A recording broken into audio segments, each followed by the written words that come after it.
Boa noite, amados irmãos em Cristo. Hoje a palavra que nós vamos usar para reflexão está em Isaías 42, 14 a 17. Muito tempo guardei o silêncio, permaneci mudo e me contive, mas agora grito como mulher das dores do parto, minha respiração se precipita. Vou devastar montanhas e colinas, secar toda a vegetação, transformar os cursos de água em terras áridas e fazer secar os tanques. Aos cegos farei seguir um caminho desconhecido. Por atalhos desconhecidos eu os encaminharei. Mudarei diante deles a escuridão e luz, e as veredas pedregosas em estradas planas. Todas essas maravilhas eu as realizarei, não deixarei de executá-las. Retrocederão cheios de vergonha aqueles que se fiam nos ídolos e que dizem as estátuas fundidas, sois nossos filhos. Então essa passagem do livro de Isaías tem o subtítulo do versículo 10, o cântico novo da libertação. O Senhor traz através de Isaías uma promessa aos seus filhos. E é sobre isso que Deus quer que a gente reflita nessa noite. Eu vou repassar cada versículo para a gente poder começar a pensar o que Deus quer nos falar. O Senhor começa dizendo: muito tempo guardei o silêncio, permaneci mudo e me contive. Muitas e muitas vezes o Senhor vai se calar diante das situações que estão acontecendo, porque Ele precisa de um tempo para agir. Ele espera o momento certo para agir. Ele se contém, ele se mantém mudo, mas não quer dizer que ele não está conosco. Ele está vendo o que ocorre e é o momento certo para as coisas acontecerem. No versículo seguinte ele diz, ainda no versículo 14b, mas agora grito, como mulher nas dores do parto, minha respiração se precipita. As mulheres, quando estão para ter filhos, gritam, falam alto, doem, né? E é também um momento muito esperado, 9 meses esperando para aquela criança, 9 meses esperando ter aquele gostinho. Então, é um momento de dor, mas é também um momento de espera, um momento de alegria. O Senhor diz que ele esteve mudo, mas agora ele grita. Ele fala alto, porque ele anteveu o momento de alegria, o momento de libertação daquele povo, do seu povo. Vou devastar montanhas e colinas, secar toda a vegetação, transformar os cursos de água em terras áridas e fazer secar os tanques. O povo estava preso na idade da Babilônia. Essa passagem de Isaías acontece no momento em que o povo estava vivendo um cativeiro. O povo tinha sido tirado por Nabucodonosor de Jerusalém e levado para a Babilônia. E lá esse povo sofria escravidão. E ao redor do lugar em que eles estavam, na Babilônia, haviam condições geográficas, montanhas, cursos de água, vegetação, que os impediam de sair daquele local. Quer dizer, favorecia esse aprisionamento deles.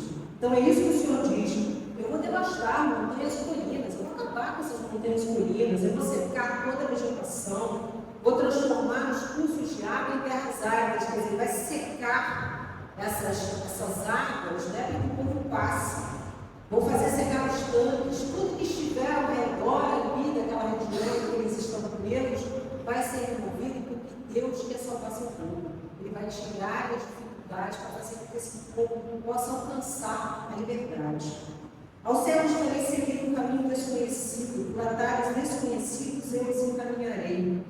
Então o Senhor diz que aquele povo estava sério espiritualmente, eles estavam vivendo uma escravidão. É um momento em que os israelitas estão vivendo um aprisionamento. E eles estão cegos, sem enxergar o que Deus quer fazer. Espiritualmente, seus corações estavam fechados. Muitas vezes até seguindo aos ídolos, que não eram, né, os ídolos dos indivíduos de Babilônia. Então o Senhor fala que Ele vai pegar esses que estão cegos espiritualmente do seu povo e vai levá-los por caminhos desconhecidos, por atalhos que eles não conhecem, Ele vai encaminhá-los. E ele continua falando: mudarei diante deles a escuridão em luz. Sim, se eles estão cegos, estão no escuro, ele vai transformar essa escuridão em luz. E as veredas pedregosas em estradas planas, ele vai transformar aquele caminho cheio de pedras em um caminho plano para que eles possam passar. Todas essas maravilhas eu as realizarei e não deixarei de executá-las. Ele diz que vai fazer e faz.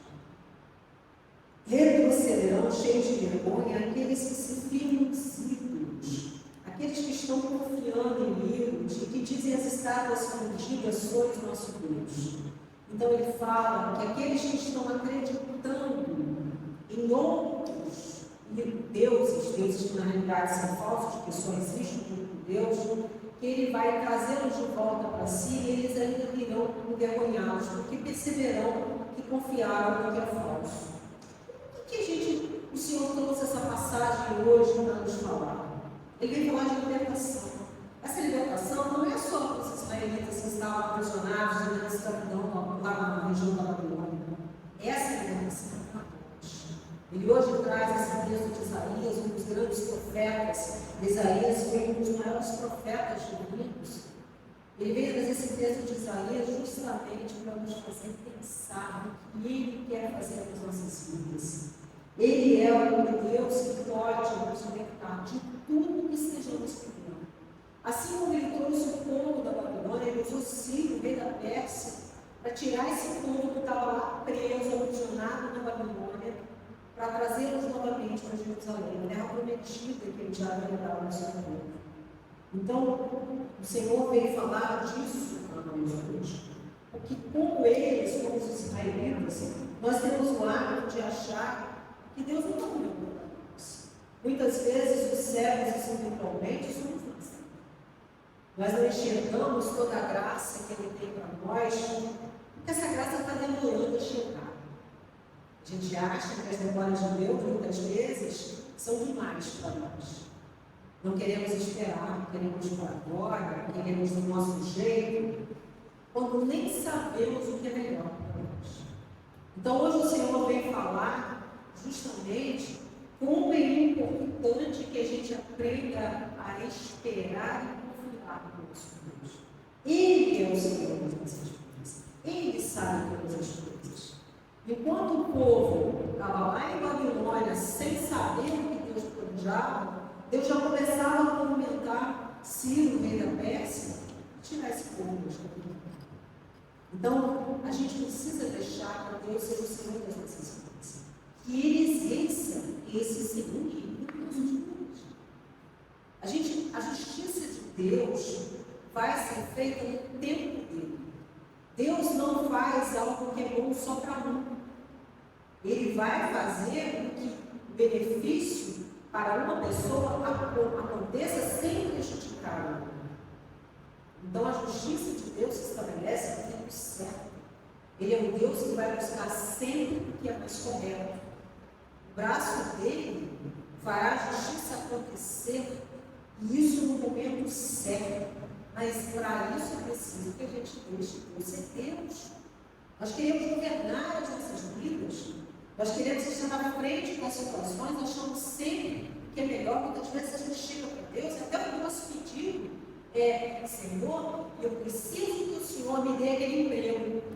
Eu preciso que o Senhor resolva aquele problema na minha casa. Eu preciso que o Senhor faça a minha mulher ser mais obediente.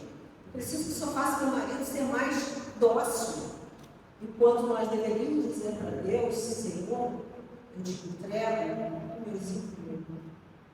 Senhor, eu te entrego a dificuldade que eu tenho com minha esposa, a dificuldade que eu tenho com meu marido. Que nós não sabemos o que é melhor. Ele é o Senhor das nossas vidas e Ele precisa dar. Deus age no invisível para que as coisas visíveis se tornem possíveis.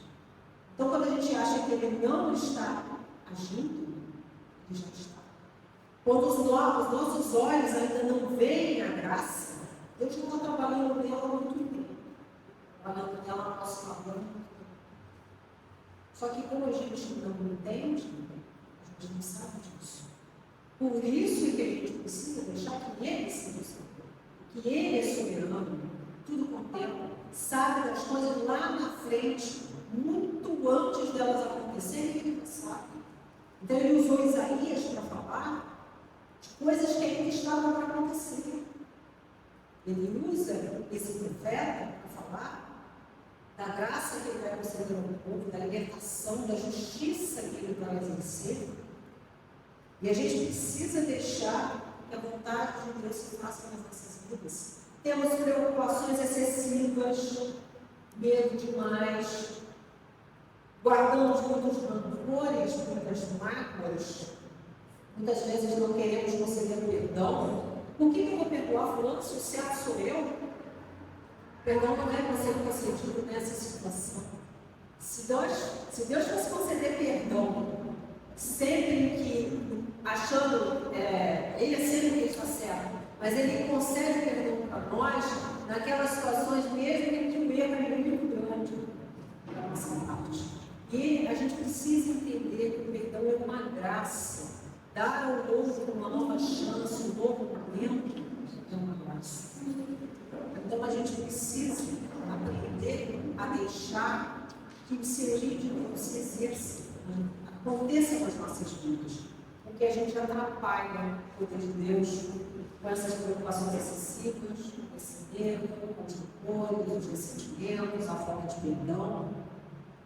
Então o Senhor hoje vem falar através de Isaías para nós, que Ele quer nos libertar desses rancores, dessas mágoas, desses medos, da ansiedade, das preocupações excessivas, mas a gente não tem deixar. Ele não entra nas nossas vidas de maneira forçada. Ele sempre nos dá o livre-arbítrio, a escolha, que a escolha tem que ser nossa. Deixar que Deus exerça a sua justiça nas nossas vidas no tempo certo, no momento em que Ele sabe que é o momento certo. Mas a gente tem que abrir o coração para que a graça e a aconteça nas nossas vidas. Amém? Então vamos levar esse texto para casa, vamos ler de novo, vamos refletir, vamos pensar nesse poder, porque o Senhor quer sempre realizar maravilhas nas nossas vidas. Amém?